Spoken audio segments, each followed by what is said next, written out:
प्रिय भक्तों, भगवान शिव को देवादिदेव महादेव कहा जाता है।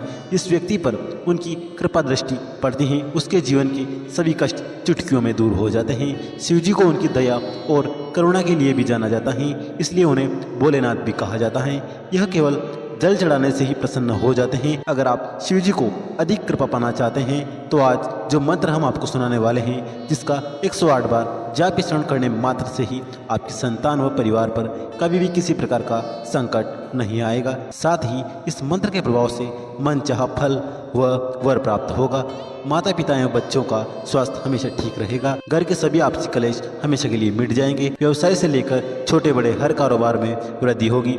शिव जी न सिर्फ खुश होते हैं बल्कि अपने भक्तों की सभी मनोकामनाएं भी पूरी करते हैं। इस मंत्र को केवल आज 108 बार जाप करना है। इस मंत्र का 108 बार जाप करते ही भगवान शिव अपनी कृपा दृष्टि आप पर बरसा देंगे। आपके सभी बिगड़ते हुए कार्य भी बन जाएंगे। धन का ऐसा भंडार लगेगा कि जीवन भर भी समाप्त नहीं होगा। बस आपको इस मंत्र का 108 बार जाप करना है। यदि किसी कारणवश आप इस मंत्र का जाप करने में असमर्थ हैं तो आप इस मंत्र को अपने घर या दुकान पर मोबाइल फोन पर चलाकर 108 बार पूरा श्रवण करें। साथ ही प्रिय भक्तों, यदि आप भगवान शिव का आशीर्वाद प्राप्त करना चाहते हैं तो हमारे इस वीडियो को एक दिल से लाइक करके हमारे चैनल संस्कारी शिव को सब्सक्राइब करके कमेंट में भगवान शिव की जय अवश्य लिखें, जिससे भगवान शिव के चरणों में आप सभी भक्तों की हाजिरी लग जाएगी। तो प्रिय भक्तों, मंत्र कुछ इस प्रकार है।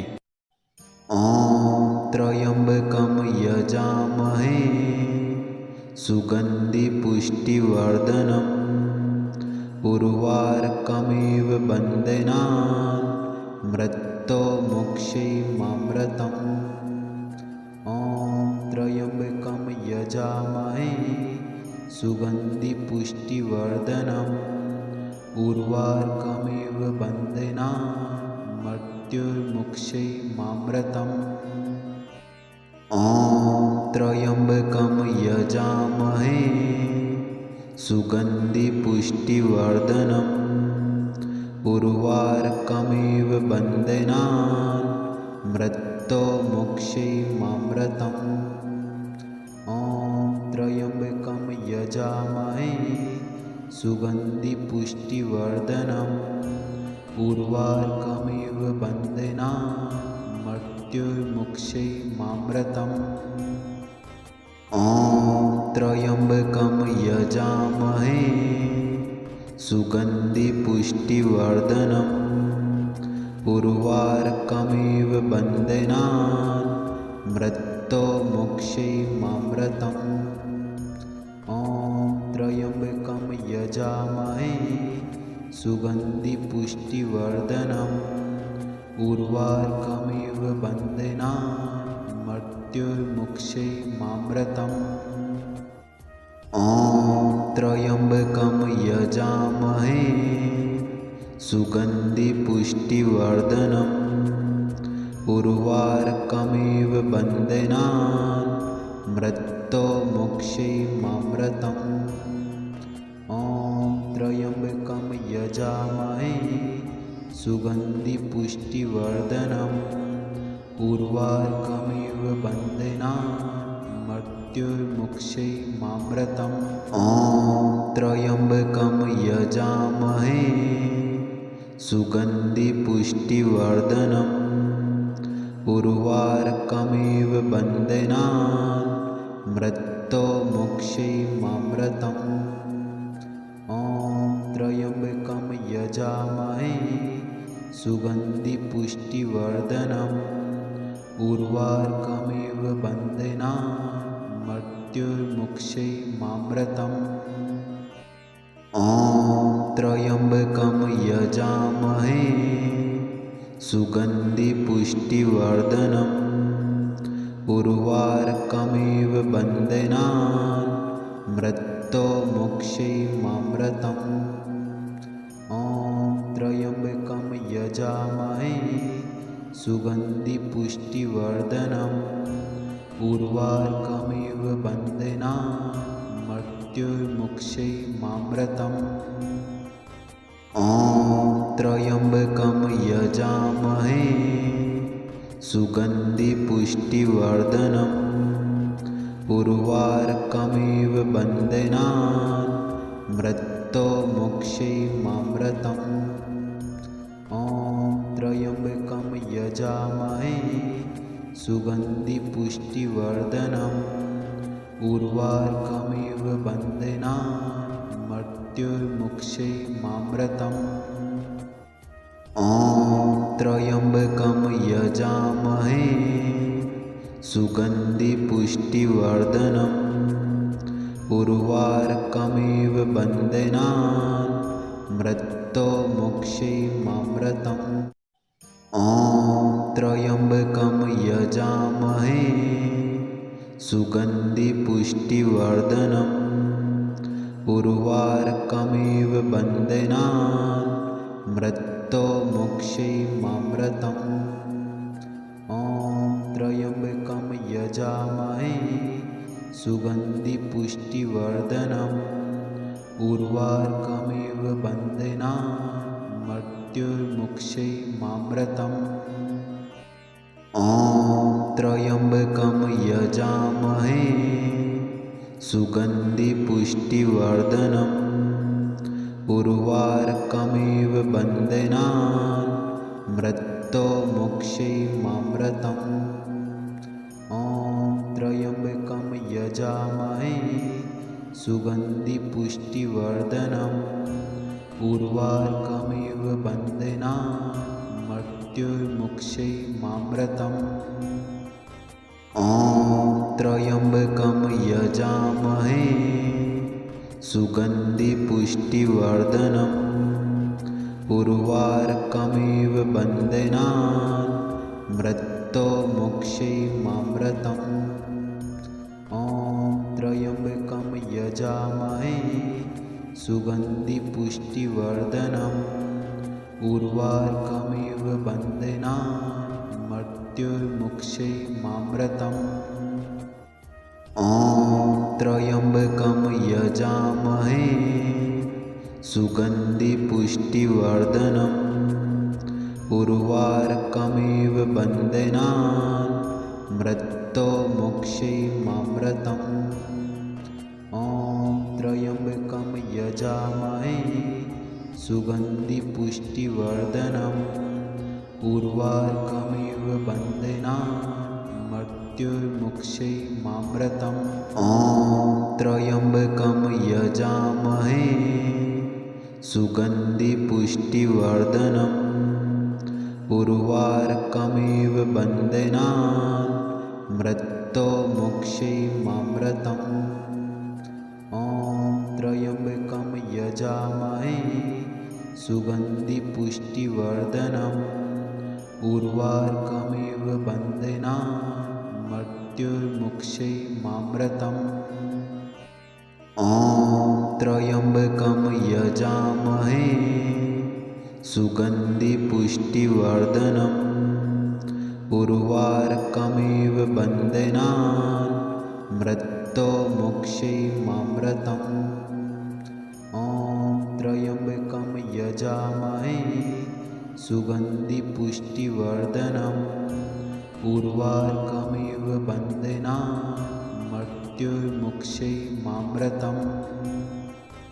ॐ त्र्यम्बकं यजामहे सुगन्धिपुष्टिवर्धनम् उर्वारुकमिव बन्धनान् मृत्यो मोक्षैमामृतम् ॐ त्र्यम्बकं यजामहे सुगन्धिपुष्टिवर्धनम् उर्वारुकमिव बन्धनान् मृत्युर्मुक्षैमामृतम् ॐ त्र्यम्बकं यजामहे सुगन्धिपुष्टिवर्धनम् उर्वारुकमिव बन्धनान् मृत्यो मोक्षैमामृतम् ॐ त्र्यम्बकं यजामहे सुगन्धिपुष्टिवर्धनम् उर्वारुकमिव बन्धनान् मृत्यो मोक्षैमामृतम् ॐ त्र्यम्बकं यजामहे सुगन्धिपुष्टिवर्धनम् उर्वारुकमिव बन्धनान् मृत्युर्मुक्षैमामृतम्। ॐ त्र्यम्बकं यजामहे सुगन्धिपुष्टिवर्धनम् उर्वारुकमिव बन्धनान् मृत्युर्मुक्षैमामृतम्। ॐ त्र्यम्बकं यजामहे सुगन्धिपुष्टिवर्धनम् उर्वारुकमिव बन्धनान् मृत्युर्मुक्षैमामृतम्। ॐ त्र्यम्बकं यजामहे सुगन्धिपुष्टिवर्धनम् उर्वारुकमिव बन्धनान् मृत्युर्मुक्षैमामृतम्। ॐ त्र्यम्बकं यजामहे सुगन्धिपुष्टिवर्धनम् उर्वारुकमिव बन्धनान् मृत्युर्मुक्षैमामृतम्। ॐ त्र्यम्बकं यजामहे सुगन्धिपुष्टिवर्धनम् उर्वारुकमिव बन्धनान् मृत्युर्मुक्षैमामृतम्।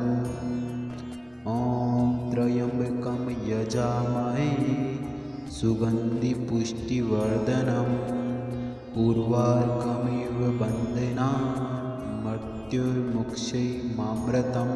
ॐ त्र्यम्बकं यजामहे सुगन्धिपुष्टिवर्धनम् उर्वारुकमिव बन्धनान् मृत्युर्मुक्षैमामृतम्। ॐ त्र्यम्बकं यजामहे सुगन्धिपुष्टिवर्धनम् उर्वारुकमिव बन्धनान् मृत्युर्मुक्षैमामृतम्। ॐ त्र्यम्बकं यजामहे सुगन्धिपुष्टिवर्धनम् उर्वारुकमिव बन्धनान् मृत्युर्मुक्षैमामृतम्। ॐ त्र्यम्बकं यजामहे सुगन्धिपुष्टिवर्धनम् उर्वारुकमिव बन्धनान् मृत्युर्मुक्षैमामृतम्। ॐ त्र्यम्बकं यजामहे सुगन्धिपुष्टिवर्धनम् उर्वारुकमिव बन्धनान् मृत्युर्मुक्षैमामृतम्। ॐ त्र्यम्बकं यजामहे सुगन्धिपुष्टिवर्धनम् उर्वारुकमिव बन्धनान् मृत्युर्मुक्षैमामृतम्। ॐ त्र्यम्बकं यजामहे सुगन्धिपुष्टिवर्धनम् उर्वारुकमिव बन्धनान् मृत्युर्मुक्षैमामृतम्। ॐ त्र्यम्बकं यजामहे सुगन्धिपुष्टिवर्धनम् उर्वारुकमिव बन्धनान् मृत्युर्मुक्षैमामृतम्। ॐ त्र्यम्बकं यजामहे सुगन्धिपुष्टिवर्धनम् उर्वारुकमिव बन्धनान् मृत्युर्मुक्षैमामृतम्। ॐ त्र्यम्बकं यजामहे सुगन्धिपुष्टिवर्धनम् उर्वारुकमिव बन्धनान् मृत्युर्मुक्षैमामृतम्। ॐ त्र्यम्बकं यजामहे सुगन्धिपुष्टिवर्धनम् उर्वारुकमिव बन्धनान् मृत्युर्मुक्षैमामृतम्। ॐ त्र्यम्बकं यजामहे सुगन्धिपुष्टिवर्धनम् उर्वारुकमिव बन्धनान् मृत्युर्मुक्षैमामृतम्।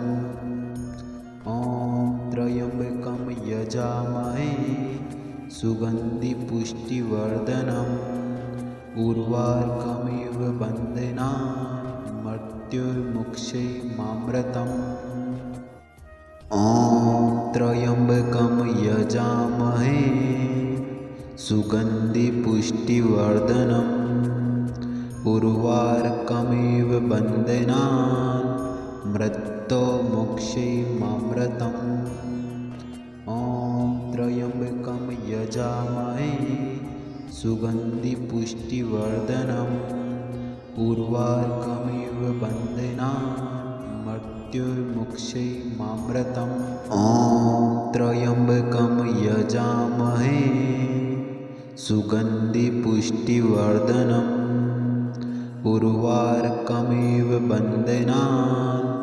मृत्युर्मुक्षैमामृतम् ॐ त्र्यम्बकं यजामहे सुगन्धिपुष्टिवर्धनम् उर्वार्कमिव बन्धनान् मृत्युर्मुक्षैमामृतम् ॐ त्र्यम्बकं यजामहे सुगन्धिपुष्टिवर्धनम् उर्वार्कमिव बन्धनान् मृत्युर्मुक्षैमामृतम् ॐ त्र्यम्बकं यजामहे सुगन्धिपुष्टिवर्धनम् उर्वार्कमिव बन्धनान् मृत्युर्मुक्षैमामृतम् ॐ त्र्यम्बकं यजामहे सुगन्धिपुष्टिवर्धनम्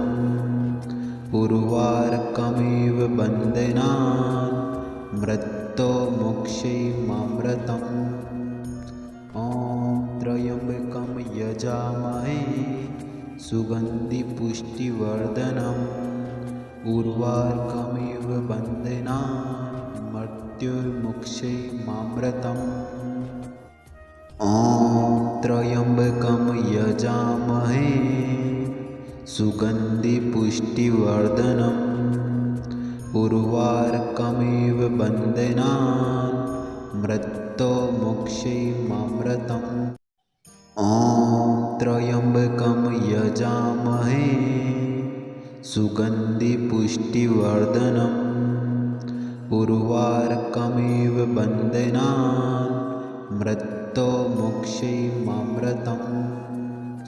ॐ त्र्यम्बकं यजामहे सुगन्धिपुष्टिवर्धनम् उर्वार्कमिव बन्धनान् मृत्युर्मुक्षैमामृतम् ॐ त्र्यम्बकं यजामहे सुगन्धिपुष्टिवर्धनम् उर्वार्कमिव बन्धनान् मृत्युर्मुक्षैमामृतम् ॐ त्र्यम्बकं यजामहे सुगन्धिपुष्टिवर्धनम् उर्वार्कमिव बन्धनान् मृत्युर्मुक्षैमामृतम् ॐ त्र्यम्बकं यजामहे सुगन्धिपुष्टिवर्धनम्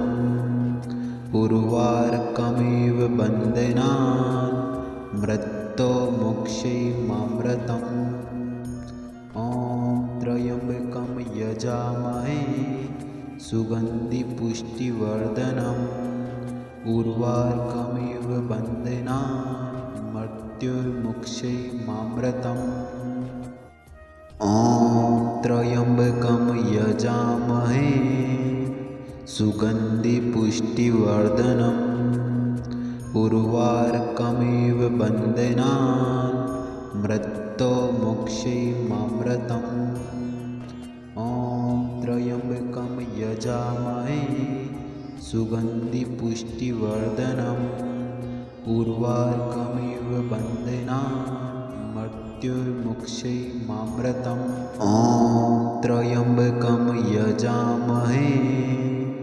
सुगन्धिपुष्टिवर्धनम् उर्वार्कमिव बन्धनान् मृत्युर्मुक्षैमामृतम् ॐ त्र्यम्बकं यजामहे सुगन्धिपुष्टिवर्धनम् उर्वारुकमिव बन्धनान् मृत्युर्मुक्षैमामृतम् ॐ त्र्यम्बकं यजामहे सुगन्धिपुष्टिवर्धनम् उर्वारुकमिव बन्धनान् मृत्युर्मुक्षैमामृतम् ॐ त्र्यम्बकं यजामहे सुगन्धिपुष्टिवर्धनम् उर्वारुकमिव बन्धनान् मृत्युर्मुक्षैमामृतम् ॐ त्र्यम्बकं यजामहे सुगन्धिपुष्टिवर्धनम् उर्वारुकमिव बन्धनान् मृत्युर्मुक्षैमामृतम् ॐ त्र्यम्बकं यजामहे सुगन्धिपुष्टिवर्धनम् उर्वारुकमिव बन्धनान् मृत्युर्मुक्षैमामृतम् ॐ त्र्यम्बकं यजामहे सुगन्धिपुष्टिवर्धनम् उर्वारुकमिव बन्धनान् मृत्युर्मुक्षैमामृतम् ॐ त्र्यम्बकं यजामहे सुगन्धिपुष्टिवर्धनम् उर्वारुकमिव बन्धनान्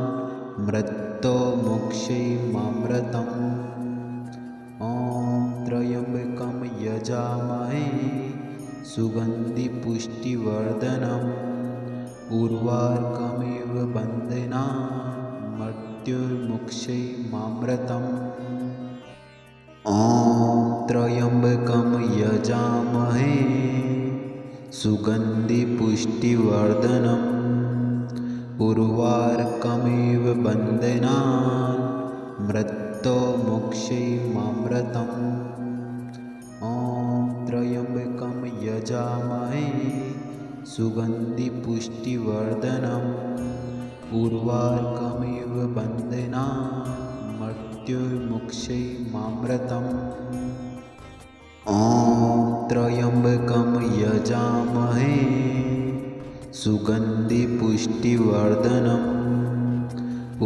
उर्वारुकमिव बन्धनान् मृत्युर्मुक्षैमामृतम् ॐ त्र्यम्बकं यजामहे सुगन्धिपुष्टिवर्धनम् उर्वारुकमिव बन्धनान् मृत्युर्मुक्षैमामृतम् ॐ त्र्यम्बकं यजामहे सुगन्धिपुष्टिवर्धनम् उर्वारुकमिव बन्धनान् मृत्युर्मुक्षैमामृतम् ॐ त्र्यम्बकं यजामहे सुगन्धिपुष्टिवर्धनम् उर्वारुकमिव बन्धनान् मृत्युर्मुक्षैमामृतम् ॐ त्र्यम्बकं यजामहे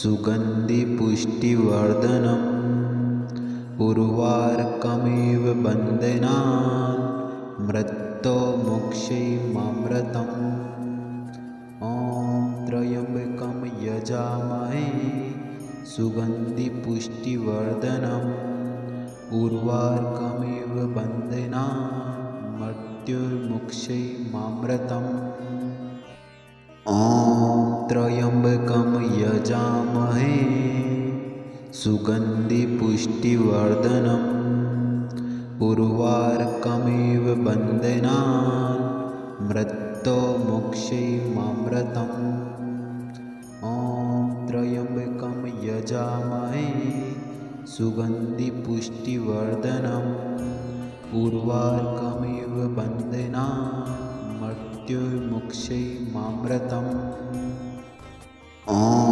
त्र्यम्बकं यजामहे सुगन्धिपुष्टिवर्धनम् उर्वारुकमिव बन्धनान् मृत्युर्मुक्षैमामृतम् ॐ त्र्यम्बकं यजामहे सुगन्धिपुष्टिवर्धनम् उर्वारुकमिव बन्धनान् मृत्युर्मुक्षैमामृतम् ॐ त्र्यम्बकं यजामहे सुगन्धिपुष्टिवर्धनम् उर्वारुकमिव बन्धनान् मृत्युर्मुक्षैमामृतम् ॐ त्र्यम्बकं यजामहे सुगन्धिपुष्टिवर्धनम् उर्वारुकमिव बन्धनान्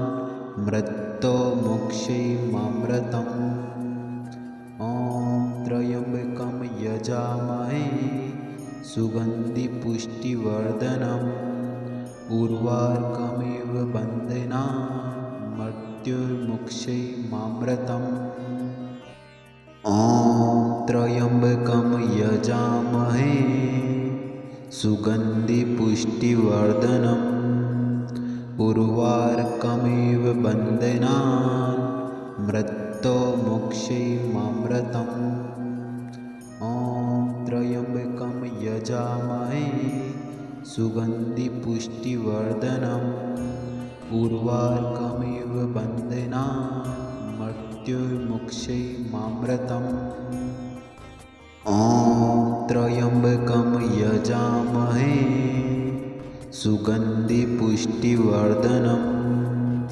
उर्वारुकमिव बन्धनान् मृत्युर्मुक्षैमामृतम् ॐ त्र्यम्बकं यजामहे सुगन्धिपुष्टिवर्धनम् उर्वारुकमिव बन्धनान् मृत्युर्मुक्षैमामृतम् ॐ त्र्यम्बकं यजामहे सुगन्धिपुष्टिवर्धनम् उर्वारुकमिव बन्धनान् मृत्युर्मुक्षैमामृतम् ॐ त्र्यम्बकं यजामहे सुगन्धिपुष्टिवर्धनम् उर्वारुकमिव बन्धनान् मृत्युर्मुक्षैमामृतम् ॐ त्र्यम्बकं यजामहे सुगन्धिपुष्टिवर्धनम् उर्वारुकमिव बन्धनान् मृत्युर्मुक्षैमामृतम् ॐ त्र्यम्बकं यजामहे सुगन्धिपुष्टिवर्धनम् उर्वारुकमिव बन्धनान् मृत्युर्मुक्षैमामृतम् ॐ त्र्यम्बकं यजामहे सुगन्धिपुष्टिवर्धनम् उर्वारुकमिव बन्धनान् मृत्युर्मुक्षैमामृतम् ॐ त्र्यम्बकं यजामहे सुगन्धिपुष्टिवर्धनम् उर्वारुकमिव बन्धनान् मृत्युर्मुक्षैमामृतम् ॐ त्र्यम्बकं यजामहे सुगन्धिपुष्टिवर्धनम् उर्वारुकमिव बन्धनान् मृत्युर्मुक्षैमामृतम् ॐ त्र्यम्बकं यजामहे सुगन्धिपुष्टिवर्धनम् उर्वारुकमिव बन्धनान् मृत्युर्मुक्षैमामृतम् ॐ त्र्यम्बकं यजामहे सुगन्धिपुष्टिवर्धनम् उर्वारुकमिव बन्धनान् मृत्युर्मुक्षैमामृतम्